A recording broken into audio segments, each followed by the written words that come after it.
मैंने vlog channel इसलिए बनाया है कि हम स्कूल्स में जाएं, अपने आज़ाद कश्मीर में, पाकिस्तान में स्टूडेंट्स में जो भी टैलेंट है उसको सामने लेके आया जाए। कि आप मुझे यहाँ पे क्या सुनाएंगे? Funny news. फनी न्यूज़ सुनाएंगे। चलें जी, आपसे सुनते हैं फनी न्यूज़। फनी न्यूज़ के लिए क्लैपिंग करें जी। चलो जी, आप सुनाइए। अस्सलामु अलैकुम। गड़बड़ न्यूज़ के साथ मैं हूँ ख्वाजा उमर। अगर औरतें तवीज़ लेना छोड़ दें तो आधे से ज्यादा पीर मिस्त्रियों के साथ दिहाड़ी करते हुए नजर आएंगे।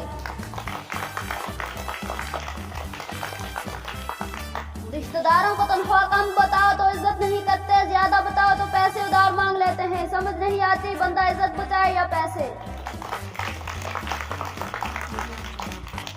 कोरोना से डरना नहीं, लड़ना है। बीवी से लड़ना नहीं, डरना है, क्योंकि दोनों की वैक्सीन अभी तक नहीं।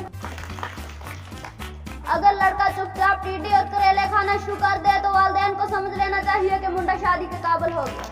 मजीद खबरों की मालूमात के लिए हमारी वेबसाइट है www.com.qk।